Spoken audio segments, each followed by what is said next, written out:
देखिए, इस वीडियो में बात कर रहा हूँ रिगार्डिंग CHSL 2018 डॉक्यूमेंट वेरिफिकेशन के रिगार्डिंग।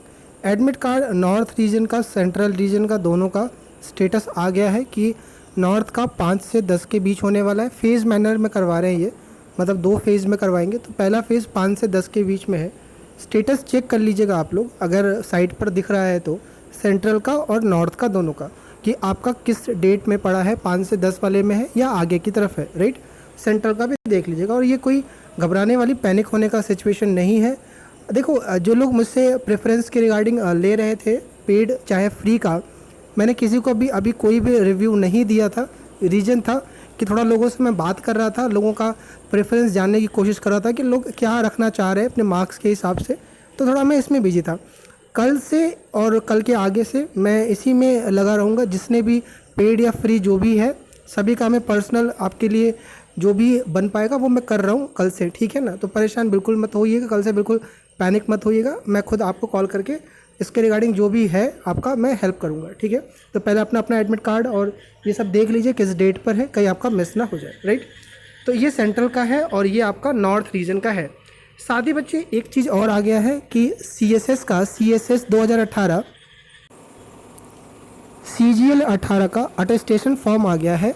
मैंने आपको पहले ही बोला था कि जून के एंड तक आप होप कर सकते हो। तो इन्फॉर्मेशन ठीक ही थी, किसी ने मुझे बताया ही था, मिनिस्ट्री में ही कोई वर्किंग था तो उसने मुझे बताया था कि ऐसा है, और ऑनलाइन ट्रेनिंग की भी बताया था उसने, तो कि जून के एंड तक ये आ जाएगा नोटिस। तो कोई नहीं, चलो वो अलग बात है।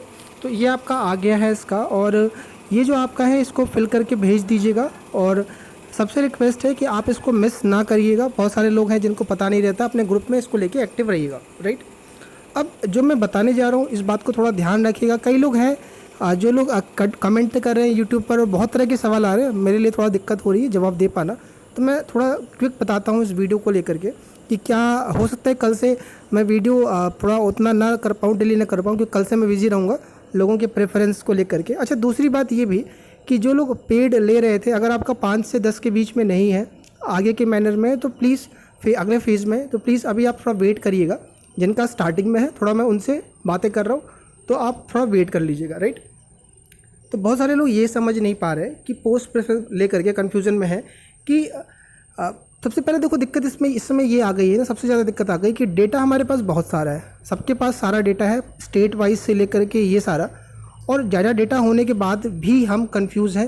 देखो, पहले क्या होता था कि डेटा ज़्यादा रहता नहीं था, तो लोग इतना ज़्यादा दिमाग नहीं चला पाते थे। अब ज़्यादा डेटा होने की वजह से क्या है ना, इतने स्टेट वाइज RTI आने के बाद कन्फ्यूज़न और बढ़ गई है, राइट। तो बहुत बड़े लेवल पे कन्फ्यूज़न है आपका। तो कुछ मैं बातें बता रहा हूँ, ध्यान से सुनना आप, हो सकता है कि थोड़ा आपका कन्फ्यूज़न कम करे। देखिए, सबसे पहली चीज़ आप ध्यान रखिएगा कि आप, ध्यान सुनना, आप अपने नंबर को लेकर के ज़्यादा परेशान ना हो। ज़्यादातर लोग जो है, जब मुझसे लोग रिव्यू मांग रहे हैं, सबसे पहले लोग इसी बात को पूछ रहे हैं कि क्या मुझे पोस्ट मिल जाएगी, क्या ये मुझे मिल जाएगा। सबसे पहले ये चीज़ अपने दिमाग से हटाइए। आपके नंबर चाहे जितने भी हैं, आप बॉर्डर से 2 नंबर भी ऊपर हो, पहले ये सब बातें करना आप रुकिए, ठीक है। क्योंकि जब आप ये सोच कर करोगे तो आप पोस्ट प्रेफरेंस पर फोकस नहीं कर पाओगे, राइट। आपके चाहे जितने भी नंबर हैं, आपको ये बिल्कुल नहीं सोचना है कि ये पोस्ट मिल पाएगी कि नहीं मिल पाएगी। सारा काम प्रोबेबिलिटी पर चल रहा है, राइट। लास्ट CGL 18 में लोगों को लग रहा था कि 2400 भी नहीं मिल पाएगा, उनको 2800 ग्रेड पे की जॉब मिल गई, राइट। तो ये चीज़ें हैं, तो ध्यान रखिएगा, इस बात पे मत आप आर्गूमेंट करिए। पहली चीज़ तो इससे देखो क्या है ना, आप फालतू की चीज़ों में उलझे हुए, मैं नोटिस कर रहा हूँ कि लोग फालतू के चीज़ों में उलझे हुए, अपने कमेंट, अपने स्कोर पूछ करके, यार ये वो कह रहा है, ये वो कह रहा है, अपने टेंशन को आप बढ़ा रहे हो। अगली बात जो मैं आपको बताना चाहता हूँ कि आप, अगर आपने आपको थोड़ा सा कम प्रेशर में लाना चाहते हो इसको पोस्ट प्रेफरेंस भरने में, तो अपनी जो ज़रूरत है, आपकी जो रिक्वायरमेंट है, उसको पहले डिसाइड करिए। आपकी रिक्वायरमेंट क्या है। हो सकती है आपकी रिक्वायरमेंट होम पोस्टिंग का हो सकता है आपकी दिल्ली पोस्टिंग हो सकता है आपका स्टडी टाइम हो सकता है आपका ये। अगर आपकी मान लीजिए कि मेन प्रायोरिटी दिल्ली की थी, नंबर आपको लग रहा है, डर लग रहा है ऐसा, राइट, तो आप उसके दूसरी जो आपकी प्रायोरिटी है, जैसे मान लो दिल्ली के बाद आप तैयारी करना चाह रहे थे, तो आप दिल्ली और तैयारी को दोनों को लेके सिर्फ सोचिए। आप जितना ज़्यादा अपनी प्रायोरिटी को शॉर्ट करोगे ना, उतना आपके लिए आसान रहेगा। अगर आप सोचोगे कि ऐसी जॉब देख लो जो होम पोस्टिंग मिल जाए, प्रमोशन भी फास्ट हो, सैलरी भी अच्छी हो आपका, और उसमें तो आपको ऐसा मिलना पॉसिबल नहीं है, ठीक है। आप परेशानी पड़ोगे, आप सब कुछ खोजोगे तो शायद ही कोई पोस्ट मिलेगी कि ऐसा कोई पोस्ट हो जिसमें आपको ये सारी रिक्वायरमेंट मिल जाएगी। कुछ ना कुछ इफ़ बट है। जैसे ही आप अपनी रिक्वायरमेंट को, ठीक है, प्रायोरिटी को सॉर्ट करोगे, आप जैसे ही प्रायोरिटी को अपने सॉर्ट करोगे, जैसे कोई एक प्रायोरिटी पर अगर आपने आ गया, एक ही पर आ गए, मान लो लास्ट प्रायोरिटी आपकी है एक ही पोस्ट की, तो आप उसी पोस्ट पर फोकस कर पाओगे और आपको बहुत सही सोचने का एक मिल पाएगा, राइट। तो ये जैसे आप शॉर्ट करोगे, जैसे मान लो आपने सोच लिया कि मेरे को स्टडी ही करना है, पढ़ाई ही करनी है, तो उसके बाद आप अपने पोस्ट को डिसाइड कर पाओगे कि हाँ यार पढ़ाई वाली ही छाट पाए, क्योंकि 44 मिनिस्ट्री है, 44 अलग तरह की पोस्टें हैं, कंफ्यूज बहुत ज़्यादा हो जाओगे, राइट। अपनी जो रिक्वायरमेंट है उसको शॉर्ट करिए, आपको आसानी मिलेगी इसमें। अगली बात जो आपकी है कि जब आपका रिक्वायरमेंट डिसाइड हो जाए तो आप उसको लेकर के हर एक मिनिस्ट्री के अंदर मत, उसके बाद आपकी जब वो सॉर्ट हो जाए, जैसे मान लो आपने स्टडी का देख लिया, स्टडी में आपको 10 मंत्रालय मिल गए या 10 चीज़ें मिल गई आपको, अब उसमें आप ऑर्डर डिसाइड करिए कि किसको ऊपर रखा जाए, किसको नीचे, जिसमें कि मुझे होम पोस्टिंग के भी चांसेस रहे और इसके प्रोबेबिलिटी बने। सारा कुछ प्रोबेबिलिटी के बेसिस पर होता है, ठीक है। तो उसके बाद पर आप कर पाओगे तो थोड़ा सा आपको आसानी रहेगा। चीज़ें जैसे जैसे शॉर्ट होंगी आपके लिए डिसाइड कर पाना आसान होगा, वरना अगर आप एक ही चीज़ सोच के 44 पोस्ट देखने जाओगे तो फिर थक के बैठ जाओगे, फिर यूट्यूब पर इतने सारे वीडियो कमेंट पूछते रह जाओगे, परेशान हो जाओगे, राइट। तो ये अगली बात है मेरे तरफ से आपको।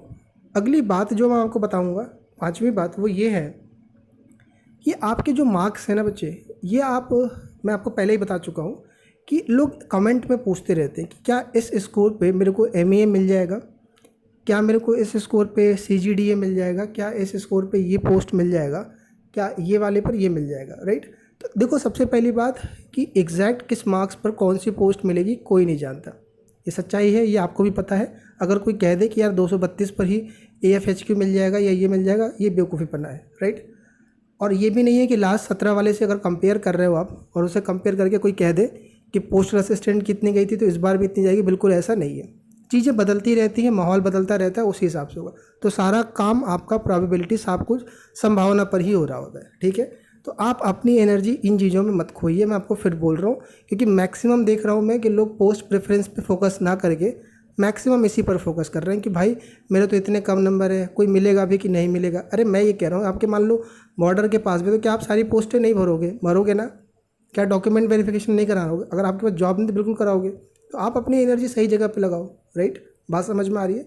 ये काम बिल्कुल ना करो, क्योंकि होता क्या है कि आप टेलीग्राम पे और यूट्यूब पे कई जगह पर लोगों को मैसेज करते रहते हो, फिर आपको कोई कहता है कि यार ये नहीं मिल पाएगा, फिर मुझसे बात होती है, चाहे किसी से भी होती है, आप कहते हो कि यार उसने कहा था, आपने नहीं कहा था। तो ये सब चीज़ें रहती है फालतू का, ये सब बहसबाजी है, होना है सब कुछ चीज़ों से नहीं है।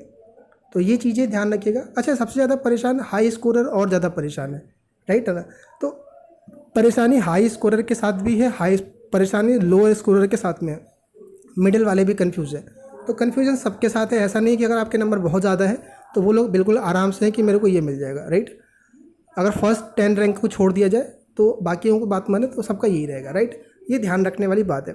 तो बिल्कुल परेशान ना होइए यार। देखो, जिनके डॉक्यूमेंट वेरिफिकेशन की डेट आ गए हैं, घबराना मत। पेड सर्विस जिन्होंने ले रखी है, जिनको मैंने फ्री के लिए भी बोल रखा है, मैंने कहा था कोई ज़रूरी नहीं है कि आपको पेड लेना ही है। मेरे पास बच्चे टाइम बिल्कुल नहीं है और इस वजह से मैं करना पड़ा था, ये सब बताया था मैंने आपको।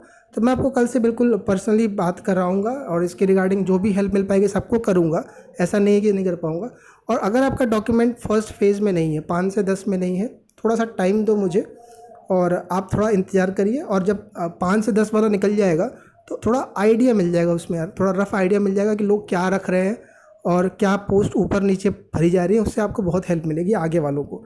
अगर पोस्टल असिस्टेंट चल रहा होगा आगे कि लोग हाई स्कोरर वाले रख रहे होंगे तो आगे भरना सेफ़ नहीं है वो चीज़ें, आपको भी ये चीज़ पता है, राइट। तो ये चीज़ें थी, बताना था मेरे को। कल से हो सकता है रेगुलर वीडियो ना आ पाए, कि एक दिन पर आ पाए, लेकिन फिर भी कोशिश करूँगा कि इवनिंग में एक वीडियो लेके आऊँ मैं आपके लिए। और फिर भी कोई दिक्कत नहीं है, कोई दिक्कत है तो कमेंट में लिखिए, टेलीग्राम पे आप आ जाइए, मैसेज कर दीजिए। मैसेज जिन्होंने पर्सनली किया आपको कि यार मैसेज तो करवा लिया, रिप्लाई नहीं कर रहा। रिप्लाई मैंने किसी को नहीं किया, जिन्होंने पेड सर्विस लिया उनको भी नहीं किया अभी तक।